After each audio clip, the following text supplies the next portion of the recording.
যারা বিভিন্ন কম্পিটিটিভ এক্সামের জন্য প্রিপারেশান নিচ্ছেন তারা আমার এই চ্যানেলটি সবার আগে সাবস্ক্রাইব করে রাখতে পারেন, কারণ আমার এই চ্যানেলে প্রতিটা দিন কম্পিটিটিভ এক্সামের প্রশ্ন ও উত্তর সম্পর্কে প্রতিটা দিন আলোচনা করা হয়।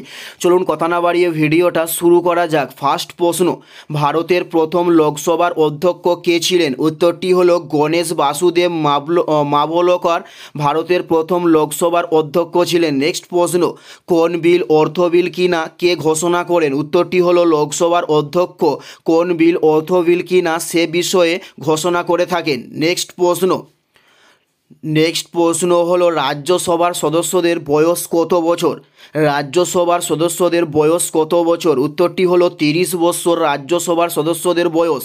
নেক্সট প্রশ্ন, জাতীয় সঙ্গীত সংক্ষিপ্তভাবে কত সময় গাওয়া হয়? উত্তরটি হলো 20 সেকেন্ড জাতীয় সঙ্গীত সংক্ষিপ্তভাবে গাওয়া হয়। উত্তরটি হলো 20 সেকেন্ড জাতীয় সঙ্গীত সংক্ষিপ্তভাবে গাওয়া হয়। নেক্সট প্রশ্ন হলো জাতীয় সঙ্গীত কত সময় গাওয়া হয়? জাতীয় সঙ্গীত কত সময় গাওয়া হয়? উত্তরটি হলো 52 সেকেন্ড জাতীয় সঙ্গীত গাওয়া হয়। উত্তরটি হলো 52 সেকেন্ড। নেক্সট প্রশ্ন, স্বাধীন ভারতের প্রথম আইনমন্ত্রী কে ছিলেন? উত্তরটি হলো ডক্টর বি.আর. আম্বেদকর ছিলেন স্বাধীন ভারতের প্রথম আইনমন্ত্রী।